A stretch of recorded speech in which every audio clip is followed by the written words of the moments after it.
పరిశుద్ధుడు అయిన మా ప్రభువా, నీ శిలువ రక్తములో మా పాపమును క్షమించి మమ్మను నీతికి దాసులుగా చేసినందులకు నీకు స్తోత్రములు. మేము భూమి మీద జీవించి ఉన్నంతకాలం నిన్ను స్తుతిస్తూ కృతజ్ఞతతో జీవించినట్లు మాకు సహాయం అనుగ్రహించుమని, ఇప్పుడు మా ధ్యానమును ఆశీర్వదించుమని యేసునామములో అడుగుచూ ఉన్నాం తండ్రి, ఆమేన్. ప్రభువైన యేసుక్రీస్తు నామములో మీకందరికీ శుభములు. నిన్నటి దినాన రక్షణ కార్యాన్ని గురించి ఒక ప్రాముఖ్యమైనటువంటి సత్యాన్ని మనం తెలుసుకున్నాం. మానవుని రక్షణ కార్యం సర్వాధికారి అయినటువంటి దేవుని దయాపూర్వక సంకల్పం అని మనం తెలుసుకున్నాం. ఆ సంకల్పాన్ని బట్టి దేవుడు తన యొక్క కార్యాన్ని శిలువ మీద నెరవేర్చాడు. ఆయన పునరుత్థానుడై మనకు ఒక నిరీక్షణ కలుగజేశాడు. అయితే ఈ రక్షణ కార్యాన్ని మానవుడు తన యొక్క జీవితంలో అనుభవించినప్పుడు మార్పు సంభవిస్తూ ఉంది. నూతన జీవం అనేది మనిషిలోనికి ప్రవహిస్తూ ఉంది. అది మన యొక్క జీవితంలో ఏ క్రమములో జరుగుతూ ఉందో అనే విషయాన్ని కొంచెం ఆలోచన చేసి, రక్షింపబడినటువంటి వాని యొక్క జీవితంలో కనపడేటువంటి ఒక 3 రుజువులు చూసుకొని ఈ రోజున ధ్యానాన్ని మనం ముగిద్దాం. సో మొట్టమొదటిగా, ఒక వ్యక్తి యొక్క జీవితంలో దేవుని యొక్క దయాపూర్వక సంకల్పమైన ఈ రక్షణ కార్యం నెరవేర్చబడాలి అంటే 4 సంగతులు జరుగుతాయి. అందులో మొదటిది, ఒక వ్యక్తి పాపినని గ్రహించి తాను పాపము విషయమై ఒప్పుకుంటాడు, లేక తాను పాపినని ఒప్పుకుంటాడు. రెండవదిగా, పాపి తాను పాపినని ఎప్పుడైతే గ్రహించాడో అప్పుడు పాపము నిమిత్తమైనటువంటి పశ్చాత్తాపం సంభవిస్తుంది. పాపాన్ని గూర్చినటువంటి పశ్చాత్తాపం ఎప్పుడైతే మనిషిలోనికి వచ్చిందో అప్పుడు వాడు సంపూర్ణంగా యేసుక్రీస్తు వైపుకి తిరుగుతాడు. ఆ తర్వాత తాను రక్షించబడినటువంటి వ్యక్తిగా నీతికి, అనగా దేవుని యొక్క నీతికి దాసుడవుతాడు. ఈ 4 కార్యాలు ఒక వ్యక్తి యొక్క జీవితంలో నెరవేర్చబడినప్పుడు ఆ వ్యక్తి రక్షించబడినవాడు అని మనం చెప్పొచ్చు. అయితే ఈ విషయాలు నేను మాట్లాడుతూ ఉండేటప్పుడు మనం ఒకరికి ఒకరు తీర్పు తీర్చుకోవటానికి ఈ విషయాలు నేను చెప్పటం లేదు.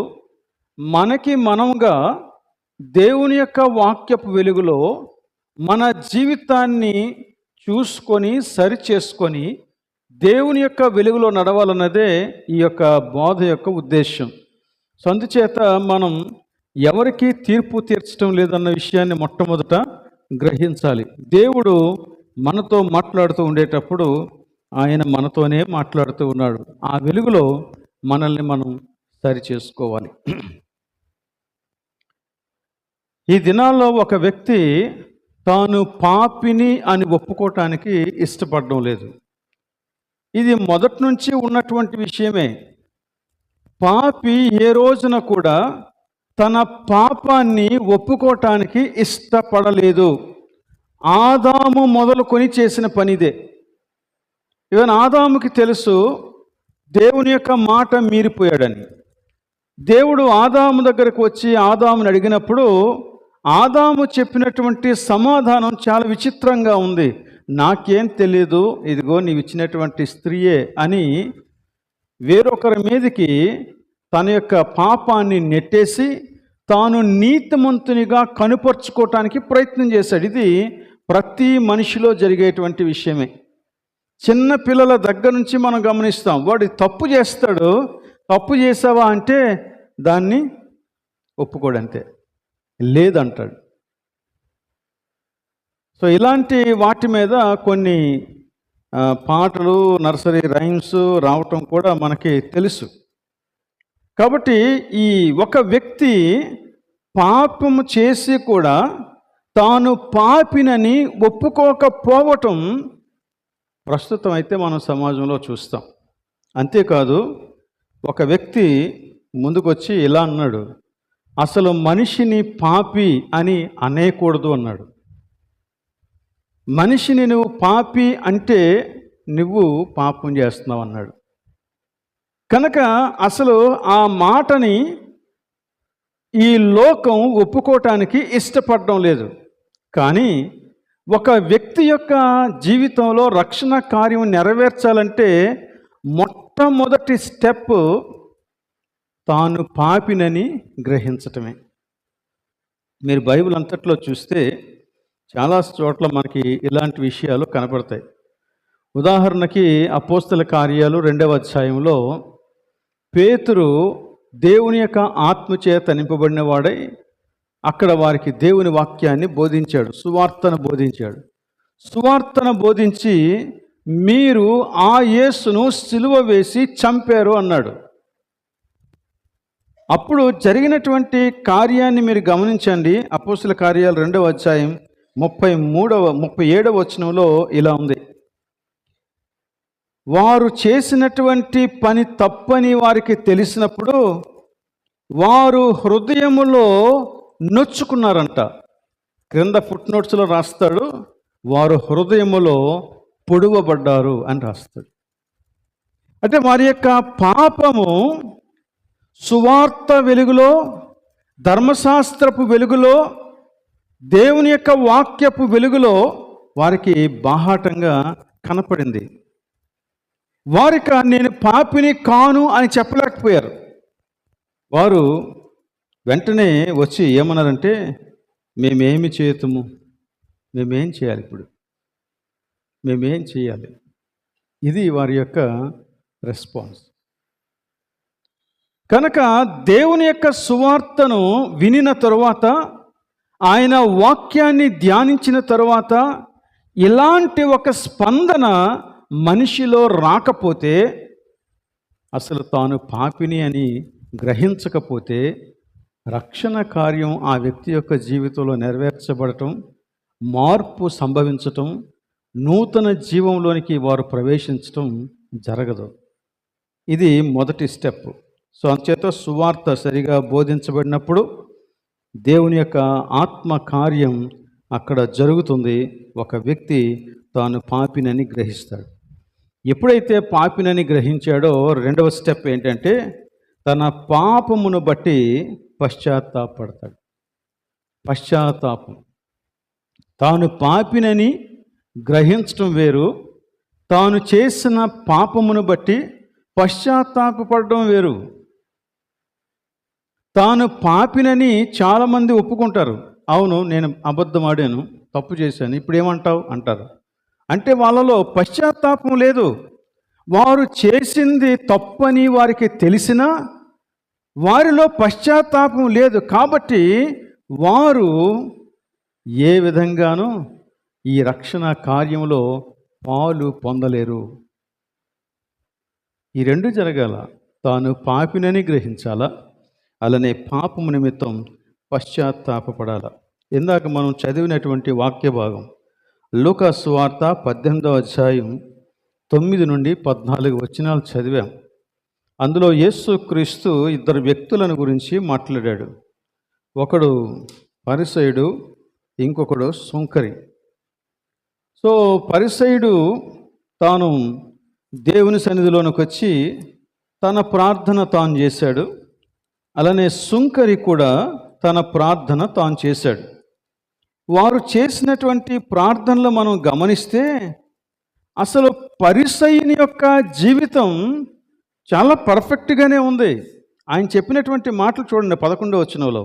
పరిసయ్యుడు నిలవబడి, దేవా, నేను చోరులను, అన్యాయస్తులను, వ్యభిచారులునైన ఇతర మనుష్యుల వలెనైనను ఈ సుంకరి వలెనైనను ఉండనందుకు నీకు కృతజ్ఞతాస్తుతులు చెల్లించుచూ ఉన్నాను. సో తన యొక్క జీవితంలో ఆ, చౌరత్వం అంటే దొంగతనం లేదంట, అన్యాయం లేదంట, వ్యభిచారం లేదంట, అలాగనే సుంకర్లు చేసేటువంటి తప్పులను కూడా వారు చేయట్లేదంట. చాలా క్లియర్గా మాట్లాడు, నా జీవితం ఇది. ఇంకా ఏం మాట్లాడాడు? 12వ వచనంలో, వారమునకు 2 మార్లు ఉపవాసం చేస్తున్నాను, నా సంపాదన అంతట్లో 10వ వంతు చెల్లిస్తూ ఉన్నాను అని తనలో తాను ప్రార్థించుచూ ఉండెను. యేసుక్రీస్తు తన ప్రార్థన అబద్ధం అని చెప్పలేదు. అతని యొక్క జీవితంలో బహుశా వీటన్నిటినీ పాటిస్తూ ఉన్నాడేమో. తన యొక్క జీవితంలో ఇటువంటి భయంకరమైన కృత్యాలు జరగకుండా తను తాను కాపాడుకుంటున్నాడేమో. చాలా రిలీజియస్గా ఉన్నాడు, చాలా భక్తి పరుల్లా కనబడుతూ ఉన్నాడు, తాను ఎంతో మడికట్టుకొని జీవించినట్లుగా జీవిస్తూ ఉన్నాడు. అయితే రెండో వ్యక్తిని గురించి మాట్లాడినప్పుడు యేసుక్రీస్తు ఇలా చెప్పాడు 13వ వచనంలో, అయితే సుంకరి దూరముగా నిలిచుండి ఆకాశము వైపు కన్నులెత్తుటకైనను ధైర్యము చాలక రొమ్ము కొట్టుకొనుచు, దేవా పాపినైన నన్ను కరుణించుమని పలికెను.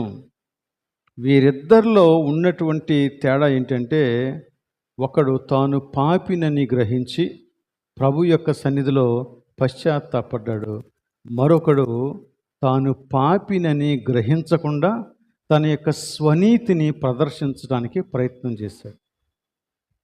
తామే నీతిమంతులమని చెప్పుకునేటువంటి వారిని గూర్చి యేసుక్రీస్తు ఉపమానం చెప్పాడంట.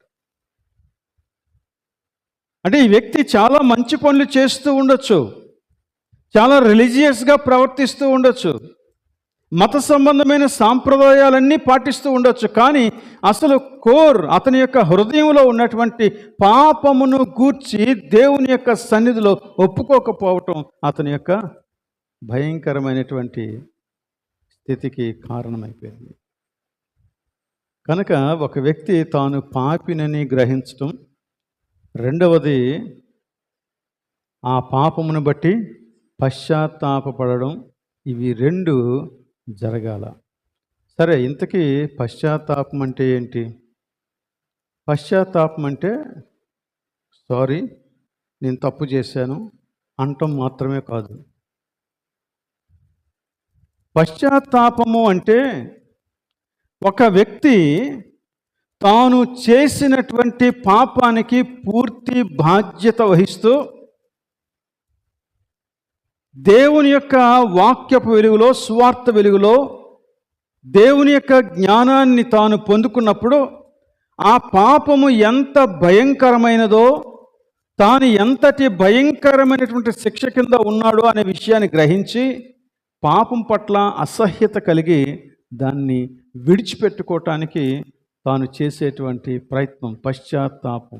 దీన్నే అబౌట్ టర్న్ లేక పూర్తిగా యూటర్న్ తీసుకొని పాపమునకు కంప్లీట్గా నో చెప్పటం, పశ్చాత్తాపడం, ప్రభు యొక్క సన్నిధి. దీన్ని బైబిల్ ఇంకొక మాటలో కూడా వివరించింది. అదేంటంటే కొరింథీయులకు రాసిన 2వ పత్రికలో 7వ అధ్యాయంలో 9-10 వచనాల్లో దైవ చిత్తానుసారమైన దుఃఖమును గురించి మాట్లాడాడు. ఏంటి దైవ చిత్తానుసారమైన దుఃఖం అంటే, వారి యొక్క పాపములను గురించి పశ్చాత్తాపపడి దుఃఖపడి మనస్సు మార్చుకునేటువంటి స్థితికి వారు రావటం. అందుకే ఇక్కడ మీరు దుఃఖపడ్డారని నేను సంతోషించటం లేదు, దుఃఖపడి మారు మనస్సు పొందారని నేను సంతోషిస్తున్నాను అంటాడు. ఉదాహరణకి యూదా ఉన్నాడు, ఇస్కరియోతు యూదా. తెలుసో తెలియకో మొత్తం మీద యేసుక్రీస్తుని నమ్మేసుకున్నాడు. ఆ తర్వాత యేసుక్రీస్తుకి కలిగినటువంటి ఆ శ్రమను చూసినప్పుడు, అన్యాయం చూసినప్పుడు చాలా బాధపడ్డాడు, కానీ మార్పుకి నోచుకోలేదు, మారు మనస్సుకి నోచుకోలేదు. ఆ వ్యక్తి తన యొక్క జీవితాన్ని ఉరి పోసుకొని ముగించేసుకున్నాడు. అంత తీవ్రమైనటువంటి దుఃఖానికి గురయ్యాడు. ఒకవేళ ఆ వ్యక్తి ఆ రోజున ఆత్మహత్య చేసుకోకుండా జీవించి ఉన్నా ఏం జరిగేదో. ఎందుకంటే పశ్చాత్తాపం ఎప్పుడు కూడా మార్పుకి నడిపిస్తుంది. అంటే దేవునికి తన్ను తాను అప్పగించుకునేలాగా చేస్తుంది. ఇక్కడ యోధ అలా దేవునికి తన్ను తాను అప్పగించుకోకుండా తానే తన స్వంత పరిష్కారాన్ని వెతుక్కున్నాడు. సో యేసుక్రీస్తుని సరిగా అర్థం చేసుకోలేదు. సో ఇప్పుడు ఒక వ్యక్తి తాను పాపినని గ్రహించి పాపం నిమిత్తం పశ్చాత్తాపడినప్పుడు నెక్స్ట్ జరిగేది ఏంటంటే అతడు యేసుక్రీస్తు వైపుకి తిరుగుతాడు. అందుకనే రోమపత్రికలో చాలా క్లియర్గా చెప్పాడు, ప్రభువు నామమును బట్టి ప్రార్థన చేయువాడెవడో వాడు రక్షించబడును. ఎవరైతే ప్రభు దగ్గరికి వస్తారో వారు రక్షించబడతారన్నాడు. కానీ అలా ప్రభువు నామమును బట్టి ప్రార్థన చేయటానికి యేసుక్రీస్తు ప్రభువని, ఆయన మృతులలో నుండి లేచినని నమ్మాలి అన్నాడు. యేసుక్రీస్తునందు విశ్వాసం ఉంచాలి. సో ఒక వ్యక్తి పాపినని గ్రహించడం ఒకటి, పాపం నిమిత్తం పశ్చాత్తాపడడం రెండు, ఇప్పుడు మూడోది యేసుక్రీస్తులోనే నాకు పరిష్కారం ఉంది అని యేసుక్రీస్తుని అంగీకరించడం, క్రీస్తు దగ్గరికి రావటం. రోమపత్రిక 10వ అధ్యాయంలో ఈ సంగతులన్నీ క్లియర్గా చెప్పాడు. అయితే ఆ తర్వాత మరొక సంగతి జరుగుతుంది. అదేంటి అంటే 4వ విషయం, నీతికి దాసులుగా ప్రభువు దగ్గరకు వచ్చిన ప్రతి వ్యక్తి తన జీవితాన్ని అప్పగించుకుంటాడు. చూడండి, రోమీయులకు రాసిన పత్రిక 6వ అధ్యాయం 18వ వచనంలో ఈ సంగతిని క్లియర్గా మాట్లాడాడు.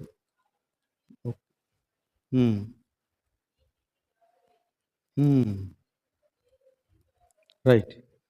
సో 17వ వచనంలో మీరు గమనిస్తే, ఒకప్పుడు మీరు పాపమునకు దాసులై ఉంటిరి, అది అయిపోయింది.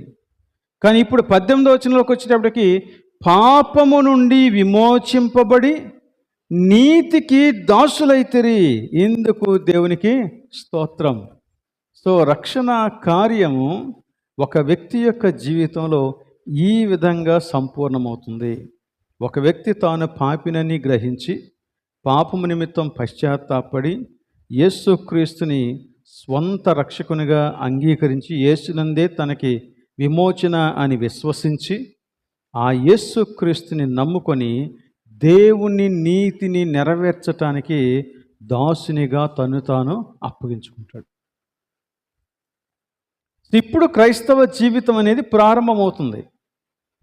విశ్వాస జీవితం ఇప్పుడు ప్రారంభమవుతుంది. ఈ 4 స్టెప్స్ జరగకుండా ఒక వ్యక్తి విశ్వాస జీవితంలో కొనసాగటం అనేది, లేక విశ్వాస జీవితాన్ని జీవించగలగడం అనేది సాధ్యం కాదు. కాబట్టి పాపము నిమిత్తం పశ్చాత్తాపడడం, యేసుక్రీస్తుని అంగీకరించడం, ఈ 2 విషయాలు కూడా ఒక వ్యక్తి యొక్క జీవితంలో ఖచ్చితంగా జరగాలి. ఎప్పుడైతే నీతికి దాసులుగా మనం దేవునికి అప్పగించుకుంటామో అప్పుడు దాని యొక్క ఫలం వేరుగా ఉంటుంది. చూడండి 22వ వచనంలో, అదే రోమపత్రిక 6వ అధ్యాయం 22, ఇప్పుడు పాపము నుండి విమోచింపబడి దేవునికి దాసులైనందున ఏం కలుగుతుందంట? పరిశుద్ధత కలుగుటయే మీకు ఫలము, దాని అంతము నిత్య జీవము. సో పరిశుద్ధ జీవితానికి వస్తారు. సో రక్షింపబడిన వ్యక్తికి పరిశుద్ధ జీవితానికి అంత సంబంధం ఉంది.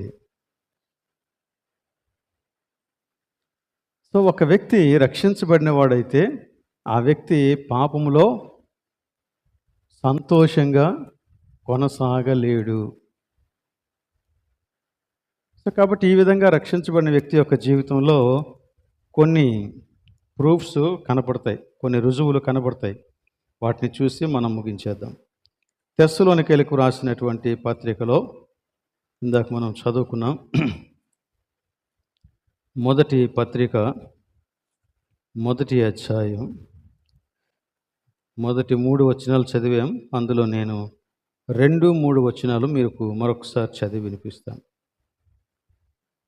విశ్వాసముతో కూడిన మీ పనిని, ప్రేమతో కూడిన మీ ప్రయాసమును, మన ప్రభువైన యేసుక్రీస్తునందలి నిరీక్షణతో కూడిన మీ ఓర్పును మేము మన తండ్రి అయిన దేవుని ఎదుట మానక జ్ఞాపకము చేసుకొనుచు మా ప్రార్థనల యందు మీ విషయమై విజ్ఞాపనము చేయుచు మీ అందరి నిమిత్తం ఎల్లప్పుడూ దేవునికి కృతజ్ఞతాస్తుతులు చెల్లించుచూ ఉన్నాము. సో తెస్సలోనికయ సంఘం మాసిదోనియా ప్రాంతంలో ఉన్నటువంటి సంఘం ఇది. ఈ మాసిదోనియా ప్రాంతానికి సువార్తను అందించడానికి పౌలు ప్రత్యేకంగా దర్శించబడ్డాడు. తనకు వచ్చినటువంటి ఒక దర్శనాన్ని బట్టి మాసిదోనియా ప్రాంతానికి వెళ్ళాడు. మాసిదోనియా ప్రాంతంలో ఈ తెస్సలోనికయ ప్రాంతానికి వెళ్ళాడు. అనేకమైన శ్రమల మధ్య అక్కడ పౌలు సువార్తను ప్రకటించాడు. అయితే వీరు దేవుని యొక్క మహాకృపను బట్టి సువార్తను అంగీకరించి మారు మనస్సు పొందారు.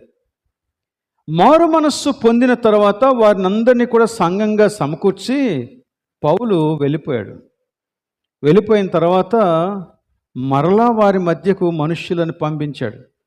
వారు ఎలా ఉన్నారు, వారు ఏం చేస్తున్నారు అని వారి మధ్యకి మనుష్యులను పంపించినప్పుడు వారిని గూర్చి ఒక రిపోర్ట్ వచ్చిందంట. దాని గురించి ఈ తెస్సలోనికయ పత్రికలో 3వ అధ్యాయంలో 1 నుండి 7 వచనాలు మనం చదివితే అక్కడ మనకు అర్థమవుతాయి. అయితే 6వ వచనాన్ని నేను చదువుతాను. అక్కడ తిమోతిని ఆ సంఘానికి పంపించినప్పుడు, తిమోతియు ఇప్పుడు మీ యొద్ద నుండి మా యొద్దకు వచ్చి మేము మిమ్మును ఎలాగూ చూడనపేక్షించుచూ ఉన్నామో అలాగే మీరును మమ్మను చూడనపేక్షించుచు ఎల్లప్పుడూ మమ్మను ప్రేమతో జ్ఞాపకం చేసుకొనుచున్నారని మీ విశ్వాసమును గూర్చియు మీ ప్రేమను గూర్చియు సంతోషకరమైన సమాచారము మాకు తెచ్చెను. సో తిమోతి ఈ తెస్సలోనికయ సంఘాన్ని గురించి ఒక మంచి సాక్ష్యాన్ని చెప్పాడు. పౌలు మనం వారి మధ్యకి వెళ్ళాం, సువార్తను ప్రకటించాం, దేవుడు అద్భుతమైనటువంటి కార్యం చేశాడు, వారందరూ రక్షించబడ్డారు. అయితే రక్షించబడిన వారందరూ కూడా విశ్వాసములో చక్కగా ఉన్నారు. ఇది వారిని గూర్చి తిమోతి తీసుకొని వచ్చినటువంటి సాక్ష్యం. ఆ సాక్ష్యాన్ని పురస్కరించుకొని పౌలు ఈ మాటలు రాశాడు, 3 మాటలు రాశాడు.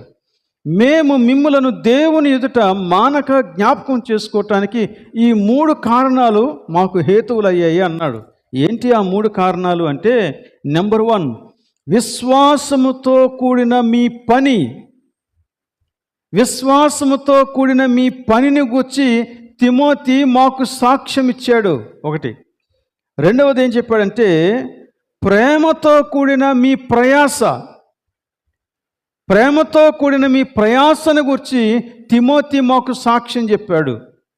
3వది ఏంటి అంటే, యేసుక్రీస్తునందలి నిరీక్షణతో కూడిన మీ ఓర్పు. దానిని గురించి కూడా తిమోతి మాకు సాక్ష్యం చెప్పాడు. ఈ 3 విషయాలు మేము జ్ఞాపకం చేసుకొని మిమ్మల్ని బట్టి దేవుని సన్నిధిలో మోకరించిన ప్రతిసారి మేము దేవునిని స్తుతిస్తూ ఉన్నాం. ఎందుకంటే వాక్యము వ్యర్థముగా పోలేదు అన్నాడు. వాక్యం వ్యర్థంగా పోలేదు. ఇంతకీ విశ్వాసముతో కూడిన వారి పని ఏంటి, ప్రేమతో కూడిన వారి ప్రయాస ఏంటి, నిరీక్షణతో కూడిన వారి యొక్క ఓర్పు ఏంటి అనే విషయాలు మనం తెలుసుకుంటే మనకి వారి యొక్క రక్షణ కార్యాన్ని గురించి అర్థమవుతుంది. మన జీవితంలో కూడా ఇవే రుజువులు కనబడతాయి. నెంబర్ 1, విశ్వాసముతో కూడిన మీ పని అని చెప్పినప్పుడు ఏ పని అయి ఉంటుంది? బహుశా రకరకాలైనటువంటి పనులను గురించి మనం మాట్లాడవచ్చు. కానీ ఇక్కడ ఒక పనిని గురించి ప్రత్యేకంగా చెప్పాడు. చూడండి 9-10 వచనాల్లో, మీ యొద్ద మాకెట్టి ప్రవేశము కలిగెనో అక్కడి జనులు మమ్మను గూర్చి తెలియజెప్పుచూ ఉన్నారు.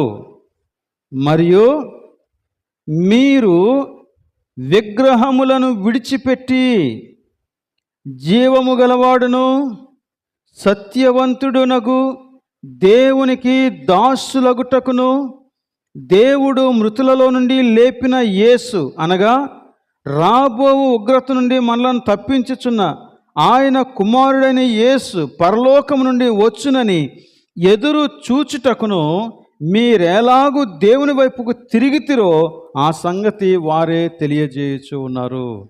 మిమ్మల్ని గురించి మేము ఒక సాక్ష్యం విన్నాము అన్నాడు. ఏంటి ఆ సాక్ష్యం అంటే, మీ విశ్వాసము జస్ట్ నోటి మాట కాదు, ఇది విశ్వాసంతో కూడినటువంటి వారి పని. The U turn. నువ్వు రక్షించబడినటువంటి వ్యక్తివైతే ఖచ్చితంగా నీ జీవితంలో ఒక యూటర్న్ జరగాల. నువ్వు వెనక్కి మళ్ళుకోవాల. రెండు వైపులా ఉండలేం. యేసుక్రీస్తు చాలా క్లియర్గా చెప్పాడు, నువ్వు వెచ్చగానైనా ఉండు, చల్లగానైనా ఉండు.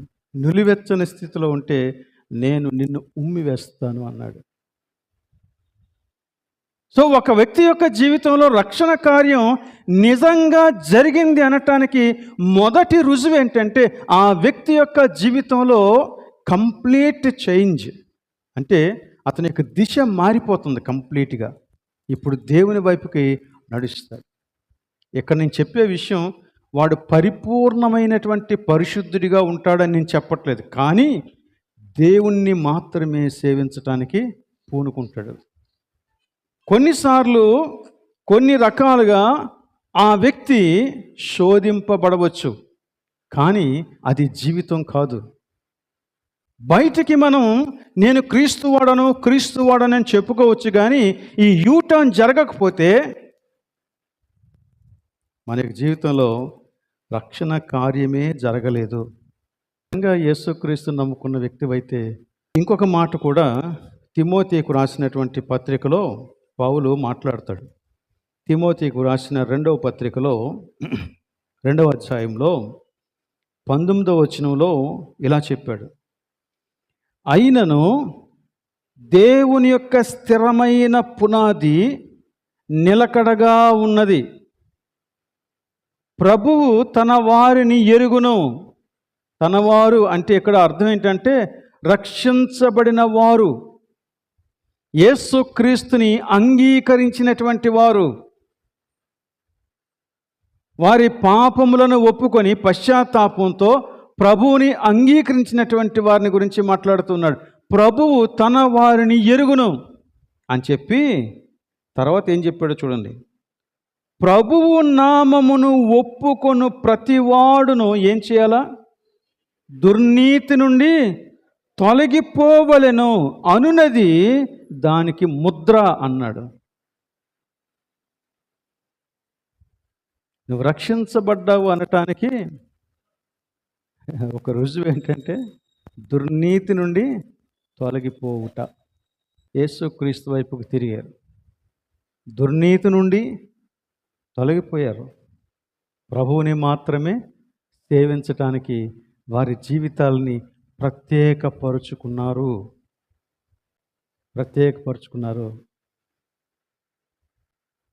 సంఘంలో సంఘ సభ్యునిలాగా, లోకంలో లోకస్తునిలాగా డబుల్ రోల్స్ ప్లే చేయటం అనేది విశ్వాస యొక్క లక్షణం కానే కాదు. ఇది మొదటిది. రెండవది, ప్రేమతో కూడిన మీ ప్రయాస. ప్రయాస అంటే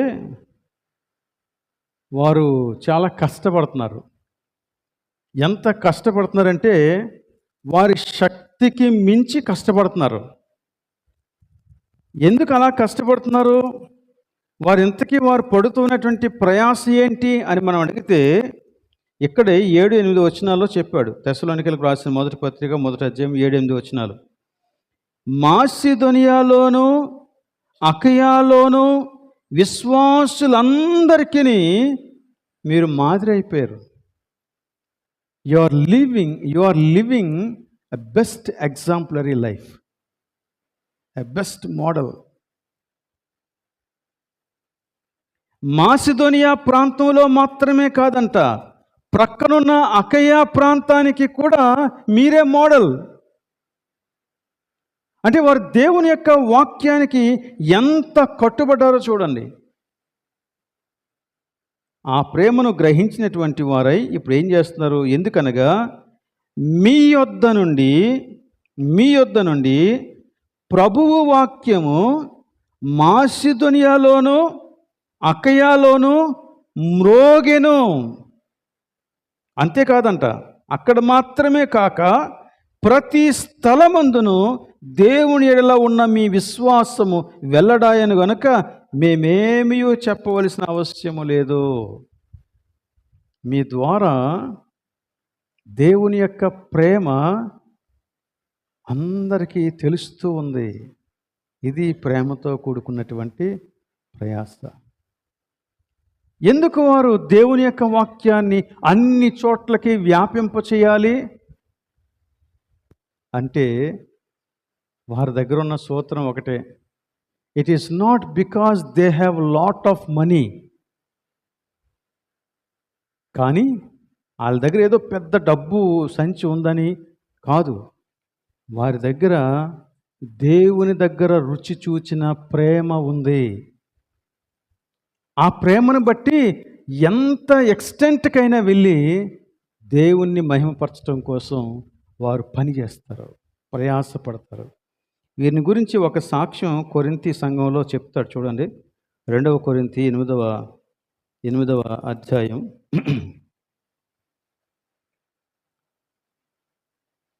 1వ వచనం నుండి చదువుతున్నాను.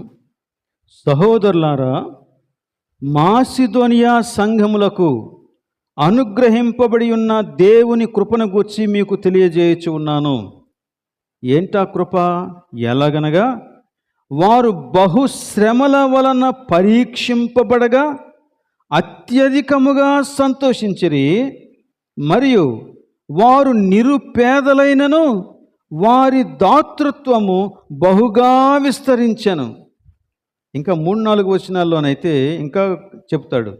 ఈ కృప విషయంలోనూ పరిశుద్ధుల కొరకైన పరిచర్యలో పాలు పొందు విషయంలోనూ మనఃపూర్వకముగా మమ్మును వేడుకొనుచు వారు తమ సామర్థ్యము కొలదియేగాక సామర్థ్యము కంటే ఎక్కువగాను తమంతట తామే ఇచ్చిరని మీకు సాక్ష్యం ఇచ్చుచూ ఉన్నాను. ఇది మాసిదోనియా సంఘం యొక్క తీరు. వారికి శ్రమ లేదని కాదు, వారికి కష్టం లేదని కాదు, వారికి అవసరాలు లేవని కూడా కాదు.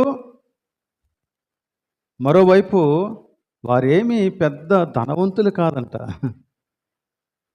కానీ వారు దేవుని యొక్క వాక్యాన్ని అన్ని ప్రాంతాలకు వ్యాపింపచేసే విషయంలో పూర్తి బాధ్యత వహిస్తూ ఉన్నారు. దేనిని బట్టి అంటే ప్రేమను బట్టి. ప్రేమ.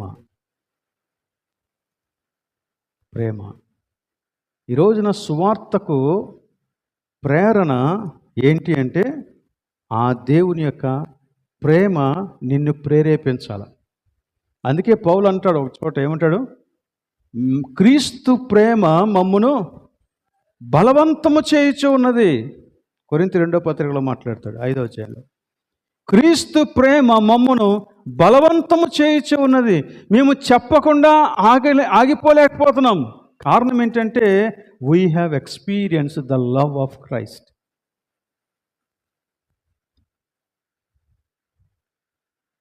కనుక ఇది మన యొక్క యాటిట్యూడ్ కావాలి.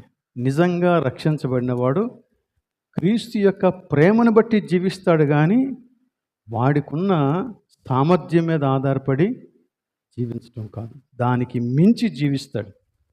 వీరు చేసే పనిది, ఈ తెస్సలోనికైలు చేసినటువంటి పని. ప్రేమతో కూడిన మీ ప్రయాస అని చెప్పినప్పుడు అలాంటి విషయాన్ని వారి యొక్క జీవితంలో వారు చేస్తూ వచ్చారు. ఆ తర్వాత 3వది ఏంటంటే నిరీక్షణతో కూడిన మీ ఓర్పు. నిరీక్షణతో కూడిన మీ ఓర్పు. 2వ అధ్యాయం 14వ వచనాన్ని గమనించండి, తెస్సలోనికలకు రాసిన పత్రిక, మొదటి పత్రిక 2వ అధ్యాయం 14వ వచనం. అవును సహోదరులారా, మీరు యోదయలో క్రీస్తు యేసునందున్న దేవుని సంఘములను పోలి నడుచుకొని వారైతిరి. యోదయలో క్రీస్తు యేసునందున్న దేవుని సంఘములను పోలి నడుచుకొని వారైతిరి. ఈ మాట చెప్పినప్పుడు పౌలు దేని గురించి మాట్లాడుతున్నాడు అంటే, వారు అనగా యోదయలో క్రీస్తు సంఘాలు, దేవుని సంఘాలు, వారు యూదుల వలన అనుభవించినట్టి శ్రమలే మీరును మీ సొంత దేశస్థుల వలన అనుభవించిరి. వారికి శ్రమ వచ్చినప్పుడు దాన్ని సహిస్తున్నారంట. సహిస్తూ వారికి ప్రేమతో దేవుని యొక్క వాక్యాన్ని బోధిస్తూ ఉన్నారు. ఇది వారి యొక్క యాటిట్యూడ్. ఇది నిరీక్షణ వలన కలిగేటువంటి ఓర్పు అన్నాడు. ఈ ఓర్పు మామూలుగా ఒక వ్యక్తికి ఉండేటువంటి ఓర్పు కాదు. ఎవరైతే యేసుక్రీస్తు యొక్క రెండవ రాకడ కొరకు ఎదురు చూస్తారో, దానిని గూర్చి సంపూర్ణమైన నిరీక్షణ కలిగి ఉంటారో, వారికి మాత్రమే ఇలాంటి ఓర్పు ఉంటుంది. లేదంటే మనం ఊరికనే రియాక్ట్ అయిపోతాం. అస్సలు ఓర్చుకోలేము, అస్సలు సహించలేము. చూడండి 3వ అధ్యాయంలో మొదటి వచనం నుండి, కాబట్టి ఇక సహింపజాలక ఏథెన్సులో మేము ఒంటిగానైనను ఉండిట మంచిదని ఎంచి, ఈ శ్రమల వలన ఎవడునూ కదిలింపబడకుండునట్లు మిమ్మును స్థిరపరచుటకును, మీ విశ్వాస విషయమై మిమ్మును హెచ్చరించుటకును మన సహోదరుడును క్రీస్తు సువార్త విషయంలో దేవుని పరిచారకుడునైన తిమోతిని పంపితిమి. మేము మీ దగ్గరికి వారిని పంపాము. మేము మీ యొద్ద ఉన్నప్పుడు మనము శ్రమను అనుభవింపవలసి ఉన్నదని మీతో ముందుగా చెప్పితిమి కదా. అలాగే జరిగింది, అది మీకును తెలియను. అట్టి శ్రమలను అనుభవించుటకు మనము నియమింపబడిన వారమని మీరెరుగుదురు. ఆ మాటలు మీరు గమనిస్తున్నారా? అట్టి శ్రమలను అనుభవించుటకు మనము నియమింపబడిన వారము. యేసుక్రీస్తు శిష్యులందరినీ దగ్గరికి తీసుకొని ఈ మాటలే చెప్పాడు యోహాను సువార్త 15వ అధ్యాయంలో. నన్ను లోకము తృణీకరించింది, కాబట్టి నన్ను వెంబడించే మిమ్మల్ని గౌరవిస్తుందని మీరు ఎలాగనుకుంటారు? యేసుక్రీస్తు యొక్క సిలువని ధ్యానం చేసే వాళ్ళందరికీ ఈ విషయం అర్థం కావాలా? సిలువ ద్వారా నేను క్షేమంగా ఉండాలి, సిలువ ద్వారా నాకు ఏ లోటు రాకూడదు, సిలువ ద్వారా నాకు అన్ని అవసరాలు తీరిపోవాలి అనుకునేటువంటి యాటిట్యూడు విశ్వాస జీవితానికి సరిపోదు. సిలువలో యేసుక్రీస్తు మనకి మాదిరిగా ఉన్నాడు.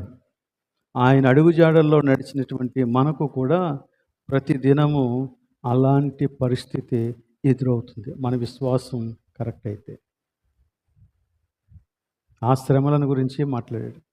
ఈ శ్రమల మధ్య మీరు ఓర్పు కలిగి మీరు ప్రవర్తిస్తూ ఉన్నారు అని చెప్పాడు అన్నమాట. ఇక చాలా చోట్ల ఇదే సంగతిని గురించి మాట్లాడాడు. చూడండి, రోమీలకు రాసిన పత్రిక 5వ అధ్యాయం 2 నుంచి 4 వచనాలలో ఈ ఓర్పును గురించి మాట్లాడతాడు.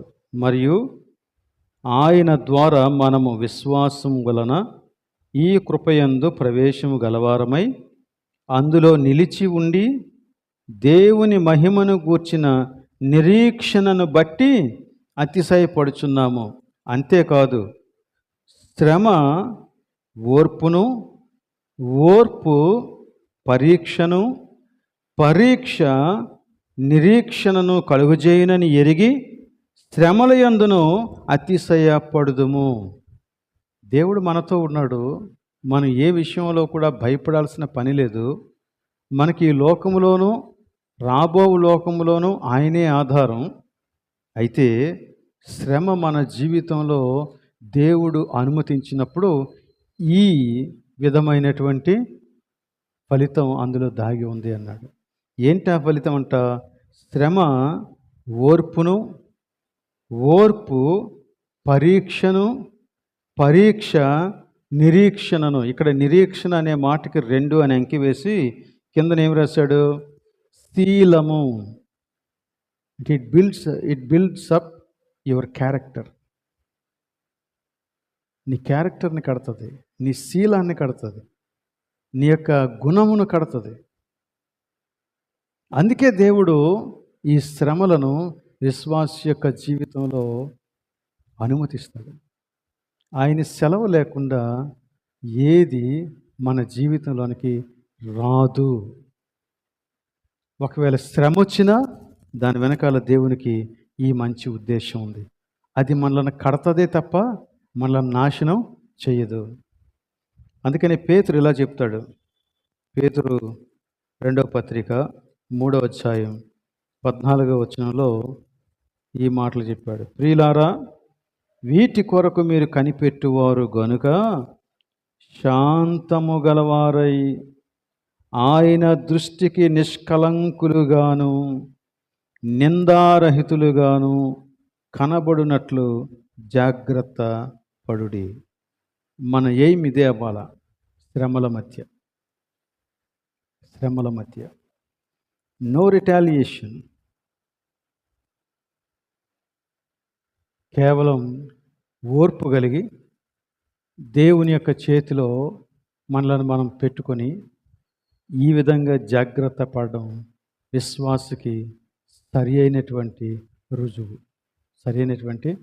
వాదపోదలకు వెళ్ళొద్దు. మనం మాటకి మాట సమాధానం చెప్పడానికి పూనుకోవద్దు. నీ ప్రభువు కోసం నువ్వు మాట్లాడు, నీ ప్రభువు కోసం నువ్వు ప్రయాసపడు, నీ ప్రభువు కోసం నువ్వు సహించుకో. అంతే జీవితం, విశ్వాస జీవితం. మనం ప్రతి చోట శాంతము గలవారమై ఆయన దృష్టికి నిష్కలంకముగాను నిందారహితముగాను కనపడినట్లు జాగ్రత్త పడాలి. ఇది రక్షణ కార్యం అనుభవించిన వారి జీవితంలో కనపడేటువంటి విషయాలు. సో ఇప్పుడు ఒక్కసారి మనం ఆలోచన చేసుకుందాం. విశ్వాసంతో కూడిన ఈ పని జరిగిందా? మనం ప్రభు వైపుకి మన దిశను మార్చేసుకున్నామా కంప్లీట్గా? రెండవది, ప్రేమతో కూడినటువంటి ప్రయాస ఉందా? మూడవది, నిరీక్షణతో కూడినటువంటి ఓర్పు, సహనం దాని యొక్క కార్యాన్ని అది సంపూర్ణం చేయాలి. ఈ జీవితకాలం మట్టుకే మనము నిరీక్షించు వారమైతే ఏమవుతుంది? మనుష్యులందరికంటే దౌర్భాగ్యులము. సో మన నిరీక్షణ ఈ లోకానికి మించినటువంటి నిరీక్షణ. అది లోకానికి అర్థం కాదు.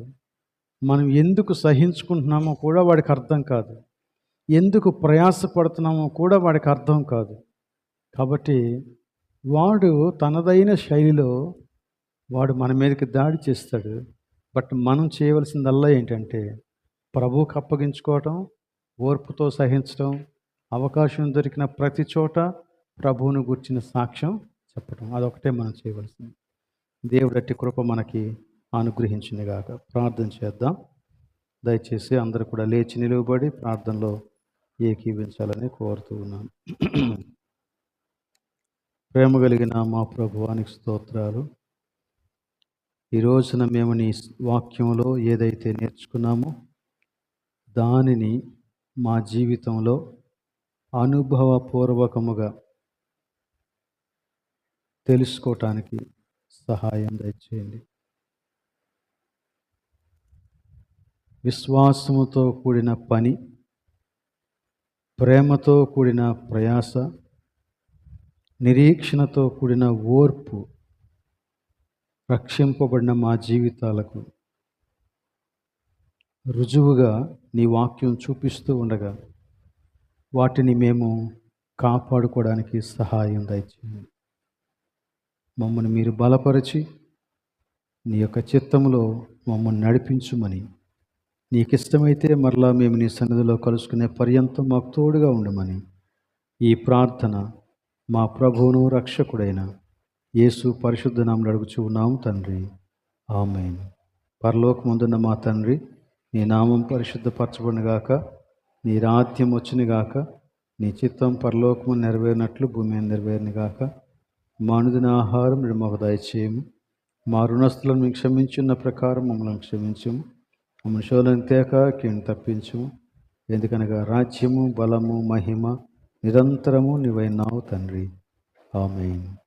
మన తండ్రి అయిన దేవుని ప్రేమ, కుమారుడైన యేసుక్రీస్తు యొక్క కృప, పరిశుద్ధాత్మ యొక్క అన్యోన్య సహవాసం ఇక్కడ చేరిన మనకందరికీ, సంఘమంతటికి సదాకాలం తోడే ఉండునుగాక. ఆమేన్.